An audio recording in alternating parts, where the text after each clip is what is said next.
Fala galera, tudo beleza? Pra quem não me conhece, eu sou a Jéssica Eu sou o Fernando. e esse é o canal Hoje Tem.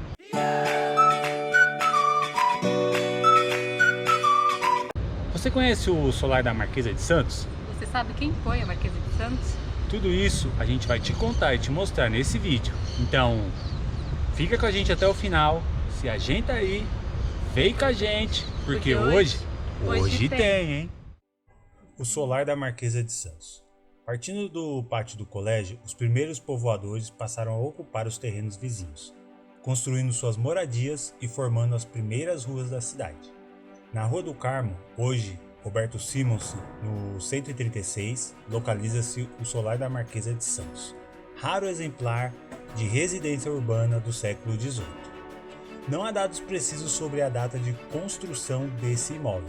Em 1802, foi dado como pagamento de dívidas ao brigadeiro José Joaquim Pinto de Moraes Leme, primeiro proprietário documentalmente comprovado.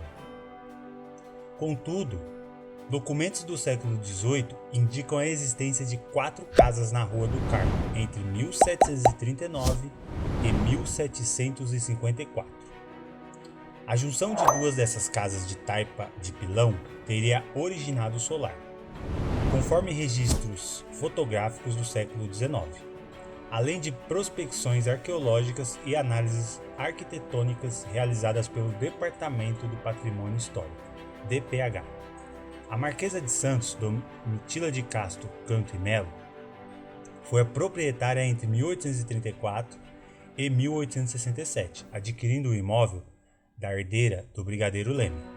A partir de então, tornaram-se famosas as festas ali realizadas, e o imóvel passou a ser conhecido como Palacete do Carmo, uma das residências mais aristocráticas de São Paulo. Com sua morte, a propriedade da casa passou para o seu filho, o comendador Felício Pinto de Mendonça e Castro.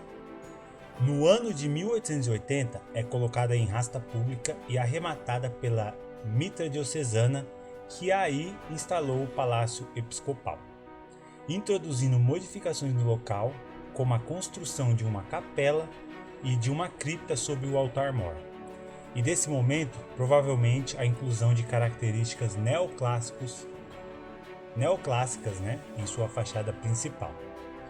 Em 1909, o imóvel foi adquirido pela The São Paulo Gas Company, que nele instalou seu escritório. Para adaptar-se ao novo uso, a casa passou por diversas modificações e ampliações. Foram demolidas paredes de taipa de pilão, janelas e portas, transformadas em vitrines, para melhorar a iluminação e a ventilação. Foi aberto um pátio na lateral direita do lote, alterando o desenho do telhado. Na década de 1930, foram construídos anexos à edificação original, aumentando sua área útil e alterando por completo a fachada posterior do imóvel. Em 1967, a Companhia Paulista de Gás, sucessora da The São Paulo Gas Company, foi desapropriada e todos os seus imóveis passaram à prefeitura. Em 1975, já incorporado ao patrimônio municipal, o solar foi sede da Secretaria Municipal de Cultura e alguns de seus departamentos, como o DPH, criado nesse ano. Os diferentes usos e adaptações sucessivas levaram à descaracterização do imóvel, exigindo sua recuperação, que teve início em 1991. As pesquisas que embasaram o projeto e as obras de restauração revelaram não ser possível reconstruir qualquer estágio de construção dentre os vários pelos quais passou o solar. Desse modo, o restauro realizado conforme normas internacionais para intervenções em bens histórico-arquitetônicos procurou preservar e destacar elementos de suas várias etapas construtivas, a conservação dos amplos ambientes do andar térreo, resultantes das diversas demolições, a preservação no pátio interno de vestígios remanescentes da calçada do século XVIII e a demolição de intervenções da década de 1960. O pavimento superior conserva até hoje paredes de taipa de pilão e pau a pique do século XVIII e mantém as características ambientais das intervenções do século XIX, como forros apainelados, pinturas murais e artísticas e pisos assoalhados, entre outras. Trechos de diversas paredes foram deixados aparentes com o intuito de informar sobre as antigas e as novas técnicas construtivas encontradas no solar, como a taipa de pilão, o pau a pique, a taipa francesa e a alvenaria de tijolos. Quanto ao tratamento dado à fachada, optou-se por conservar sua feição neoclássica, já incorporada à paisagem do centro. O solar da Marquesa de Santos abriga atividades museológicas e a sede do Museu da Cidade de São Paulo. Agora, falando um pouco sobre a biografia da Domitila de Castro Canto e Melo, a Marquesa de Santos, foi a célebre amante de Dom Pedro I que abalou o Império. Domitila e o Imperador foram protagonistas do mais tórrido romance da história da corte brasileira. Cartas enviadas pelo Imperador à sua amante entre os anos de 1823 a 1828 foram localizadas no Hispanic Society of America em Nova York.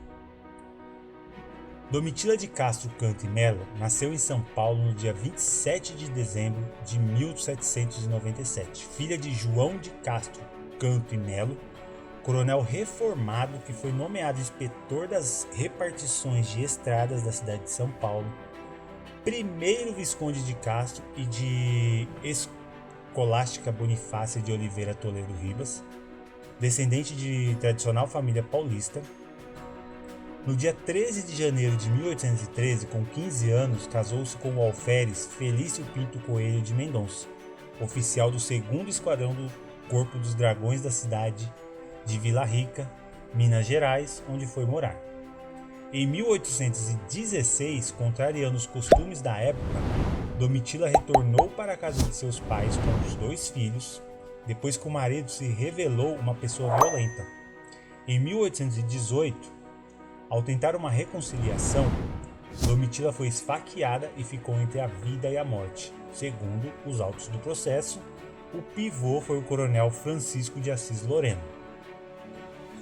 Morando com os pais em São Paulo, Domitila conheceu o imperador durante sua primeira estada na província, onde foi recebido com festas pelos súditos.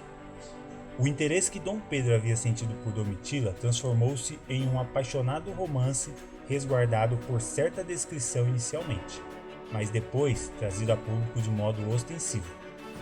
O primeiro encontro que mudou a vida dos dois se deu no dia 29 de agosto de 1822, quando Domitila recebeu reservadamente o imperador em seus aposentos, na Rua do Ouvidor. Durante 7 anos, a relação dos dois não teve limites, como comprovam as cartas trocadas nesse período. No começo de 1823, Domitila já estava instalada no Rio de Janeiro, inicialmente no bairro de Mataporcos, atual bairro do Estácio. No dia 4 de abril de 1825, como era comum nas cortes europeias, Domitila ocupou a função de dama de honra da própria Leopoldina, que, humilhada, desabafa as dores em carta para a irmã. No dia 12 de outubro de 1825, aniversário do imperador, Domitila tornou-se Viscondessa de Santos, pelos serviços prestados à imperatriz conforme decreto. Toda a família de Domitila também recebeu títulos da corte, acostumada a presentes luxuosos. Em abril de 1826, recebeu um sobrado conhecido como Casa Rosada, localizada perto da Quinta da Boa Vista, em São Cristóvão, hoje Museu do Primeiro Reinado. No período em que se abrigou na corte, Domitila exercia grande influência nos negócios do governo. Em muitas ocasiões oficiais, ocupava o lugar da imperatriz. Ambiciosa e sagaz, com a morte de Dona Leopoldina, a marquesa pretendia ocupar um lugar de destaque. Em 1828, quase 2 anos depois da morte da imperatriz, o monarca não conseguia arranjar uma esposa. Sua fama de homem promíscuo era a voz corrente entre a nobreza europeia.